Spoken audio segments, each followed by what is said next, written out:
Space, the final frontier, a realm of vast distances, celestial wonders and mysteries yet unsolved.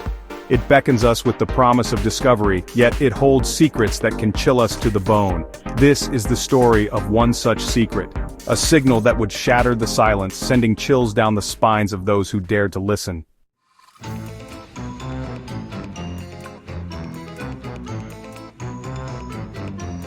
Our story takes us to the quiet outskirts of a sleepy town, where a retired space agency worker, Arthur, spends his days tinkering in his workshop. One evening, a strange sound pierced the air, a faint, intermittent beep. Intrigued, Arthur adjusted his headset.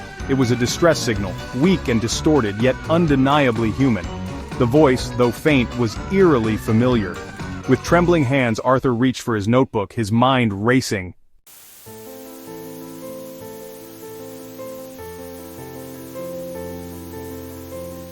The signal hinted at a story buried deep within the space agency's history.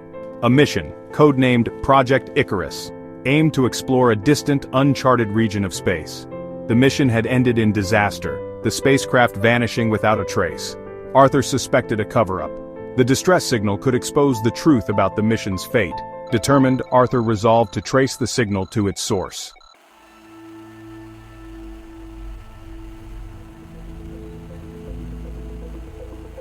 The year was 1984. Amidst the Cold War, humanity dared to dream.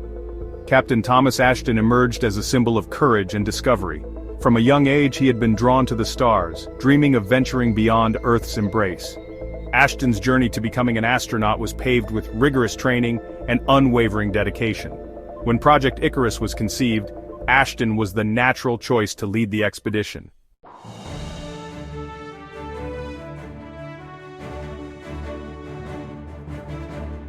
Project Icarus, cloaked in secrecy, aimed to explore a distant region of space. The mission's true purpose was known only to a select few. The Icarus spacecraft was a marvel of engineering, equipped with state-of-the-art technology. On a crisp autumn morning, Captain Ashton and his crew climbed aboard the Icarus spacecraft.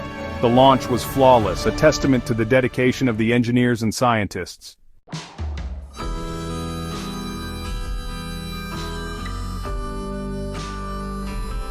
As Icarus journeyed further into space, unease settled over mission control.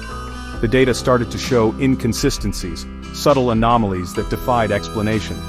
Communication with mission control became increasingly sporadic. The crew, bound by their duty, kept their concerns to themselves. Despite the unease, the Icarus mission pressed on, driven by hope.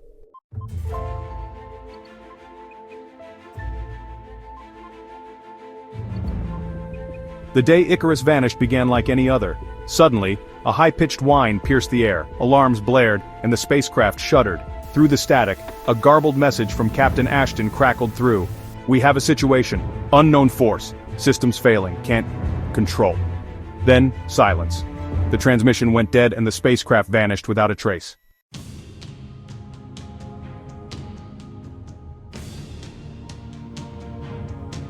Years had passed since Arthur had last stepped foot inside the space agency. Retirement had brought tranquility, a sense of peace he hadn't realized he craved.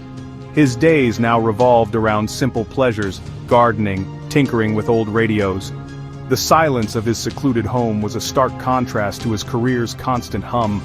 Together with his wife Mary, they had found a quiet contentment.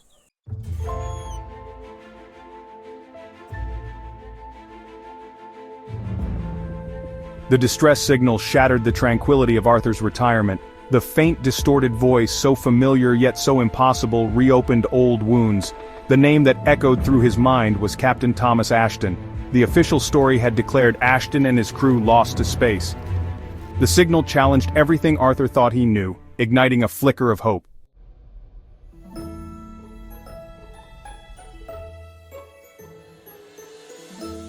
Arthur found himself caught in a maelstrom of conflicting emotions. The possibility that Ashton was alive filled him with hope. Yet, the weight of years and official reports pressed down on him, whispering doubts. He grappled with memories and the shared dreams that bound him to Ashton. Pursuing the signal would mean risking his peaceful existence and his sanity.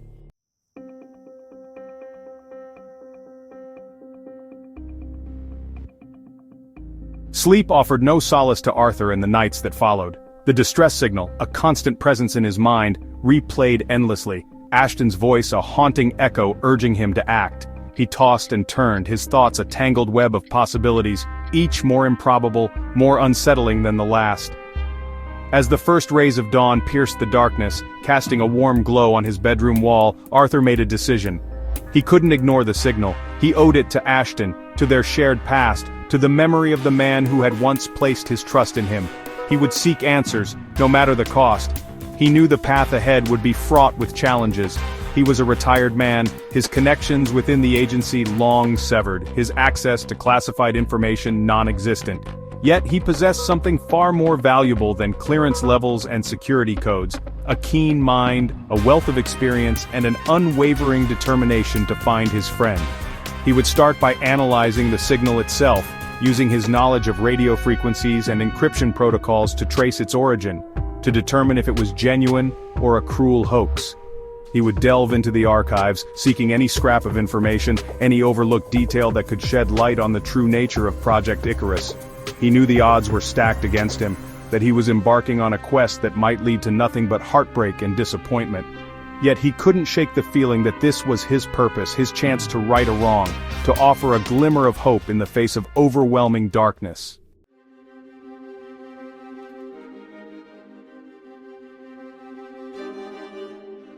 The hum of forgotten machinery filled the air as Arthur descended into his basement. Years of accumulated dust swirled in the beams of his flashlight, revealing a treasure trove of his past life. Here, amidst the relics of his career at the space agency, lay the tools he hoped would help him unravel the mystery of the distress signal. He ran his hand along the cool metal casing of an ancient mainframe computer, its once cutting-edge technology now a relic of a bygone era. This machine, he recalled, had played a pivotal role in numerous space missions, its processing power crunching numbers that guided astronauts safely to the moon and back. Now, he hoped it could help him decipher a message from the abyss. Next to the mainframe stood a bank of radio receivers, their dials and gauges glowing faintly in the dim light. Each one held memories of historic missions, of tense moments listening for the faintest whisper from spacecraft millions of miles away. It was here, amidst the static and hiss of interstellar space, that he had witnessed firsthand the triumphs and tragedies of humanity's reach for the stars. With a deep breath, Arthur powered up the equipment, the air filling with the whir of cooling fans and the click of relays. He was a man on a mission, driven by a promise made years ago, a promise to never give up hope, to always seek the truth, no matter how elusive it may seem.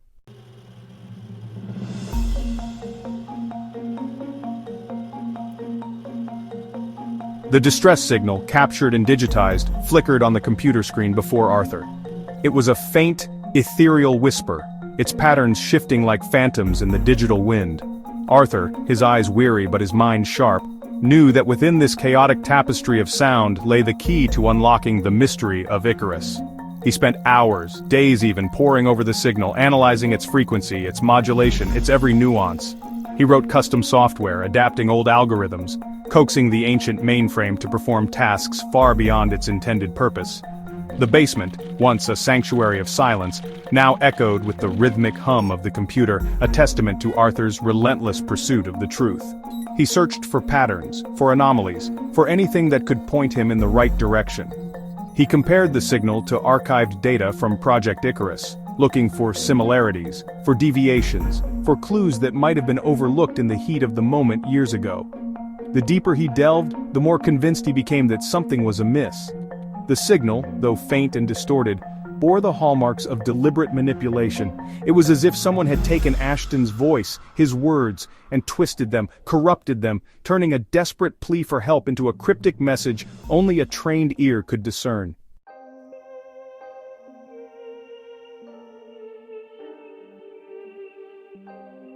As days turned into nights, Arthur's relentless efforts began to yield tantalizing clues.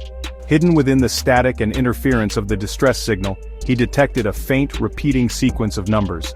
It was a subtle pattern, easily overlooked by an untrained ear, but to Arthur, it was a beacon, a signpost pointing him towards a truth someone had gone to great lengths to conceal. He recognized the pattern from his days at the space agency. It was a numbers station broadcast, a relic of the Cold War, used by intelligence agencies to transmit coded messages to operatives in the field. The fact that this archaic method of communication was embedded within the distress signal sent chills down his spine. Someone, it seemed, had gone to extraordinary lengths to disguise the true nature of the message. But who, and to what end? The questions gnawed at Arthur, fueling his determination to uncover the truth. He knew that number stations were chosen for their obscurity, their ability to blend into the background noise of the airwaves. Finding the source of this particular broadcast would be like finding a needle in a haystack. Yet, Arthur was not deterred. He had spent a lifetime deciphering complex signals, unraveling the secrets hidden within the static of space. This challenge, though daunting, was not insurmountable. He had the knowledge, the experience, and now, a glimmer of hope to guide him.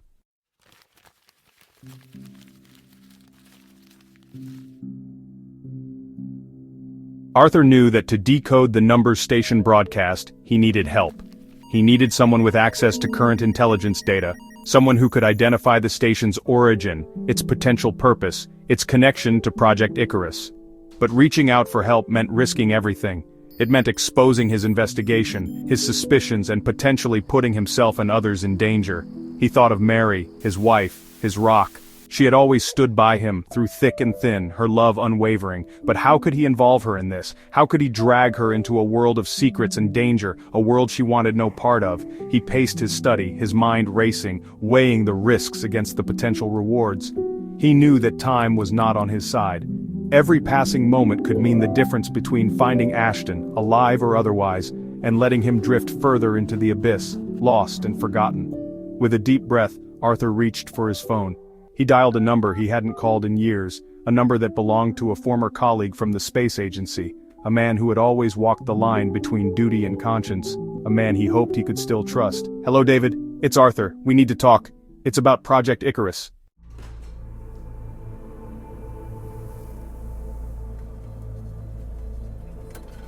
The diner was nearly empty, the smell of stale coffee and burnt toast hanging heavy in the air, a fitting backdrop for a meeting shrouded in secrecy and steeped in the weight of past betrayals. Arthur sat nervously at a booth in the back, his eyes constantly scanning the entrance, a knot of anxiety tightening in his gut. He hadn't seen David in over 2 decades, not since the Icarus mission had shattered their shared world, leaving behind a trail of unanswered questions and unspoken truths. The years had not been kind to David. His face, once youthful and full of optimism, was now etched with the harsh lines of a man who had seen too much, experienced too much loss. His eyes, however, still held a flicker of the fire that had drawn Arthur to him all those years ago, a shared passion for the pursuit of knowledge, for unraveling the mysteries of the universe.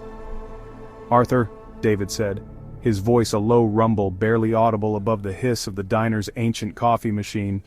"It's been a long time." "Too long," Arthur replied, his voice strained. "I wouldn't have reached out like this unless it was important, David. It's about the signal, about Thomas."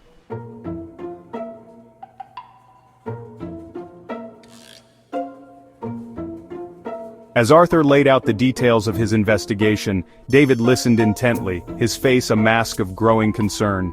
He confirmed Arthur's suspicions about the numbers station broadcast, confirming its connection to a clandestine Black Ops division within the space agency, a division that operated outside the bounds of normal oversight, its very existence known only to a select few. "Project Icarus," David said, his voice barely a whisper. "It wasn't what we thought it was, Arthur. It wasn't about scientific exploration, not entirely. There was another agenda, one that was hidden from us, from everyone."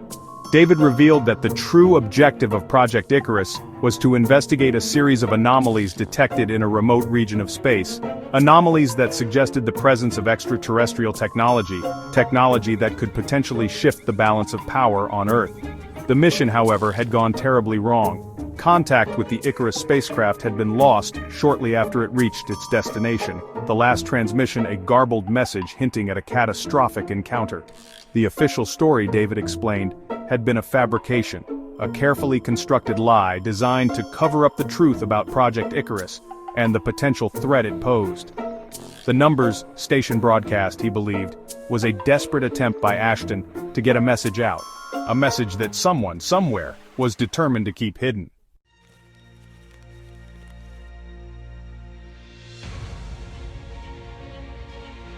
Arthur and David spent hours huddled in the dimly lit diner, poring over the data, piecing together the fragments of a truth buried beneath layers of secrecy and deceit.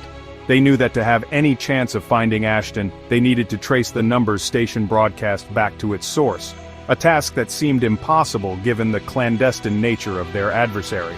Using Arthur's knowledge of radio triangulation and David's contacts within the intelligence community, they managed to narrow down the potential location of the numbers station to a remote facility in the Nevada desert, a place shrouded in secrecy, its existence officially denied by the government. Arthur, his heart pounding with a mixture of fear and determination, knew that he had to see this place with his own eyes. He had to know with absolute certainty if Ashton was there, if there was even the slimmest chance of rescuing him from whatever fate had befallen him. He said goodbye to Mary, his voice catching in his throat as he assured her that he would be careful, that he would be back soon. But deep down he knew that this mission, this desperate attempt to right a wrong from his past, might be a one-way trip.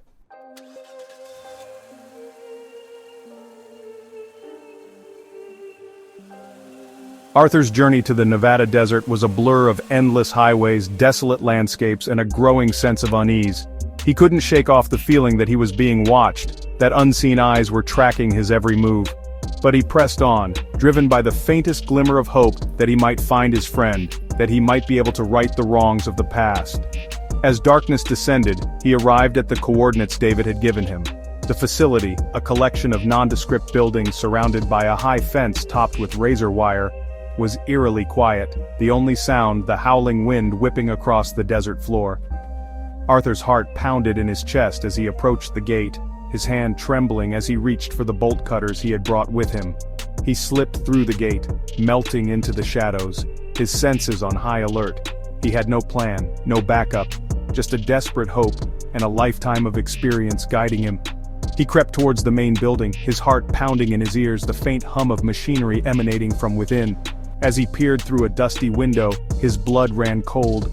Inside, strapped to a chair, his face pale and drawn, sat Captain Thomas Ashton.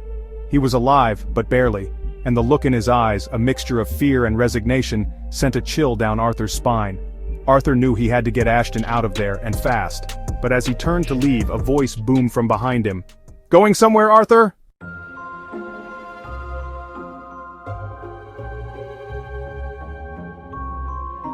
The voice, cold and calculating, sent shivers down Arthur's spine. He recognized it instantly. Agent Miller, a ghost from his past. Arthur knew he was outmatched, but refused to back down. Not now, not when Ashton's life hung in the balance. "You were never supposed to find this place, Arthur," Miller said, his voice laced with chilling calmness. "Some truths are best left buried." "You can't hide the truth forever, Miller," Arthur retorted. "What happened to Ashton? What happened to Project Icarus?" A flicker of amusement crossed Miller's face. "You always were a stubborn one, Arthur, always asking too many questions." He gestured with his gun. "But some questions have no answers, and some stories have no happy endings." Just as Miller was about to pull the trigger, a blood-curdling scream pierced the air. Ashton, eyes wide with terror, thrashed against his restraints. The device attached to his head emitted frantic beeps and whirs.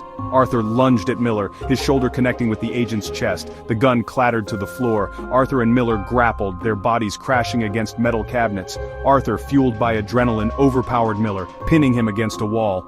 He grabbed the gun, his hand shaking as he pointed it at the agent's chest. "It's over, Miller," Arthur gasped. "Let Ashton go."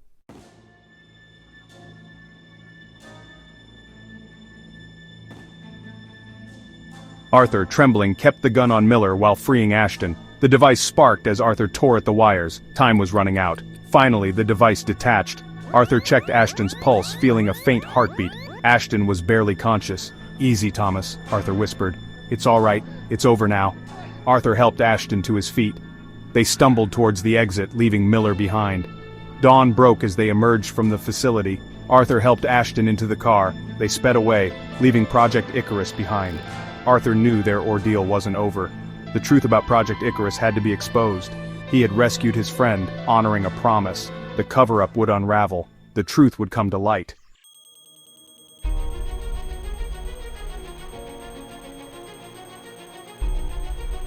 The world reacted with shock and disbelief as news of Project Icarus broke.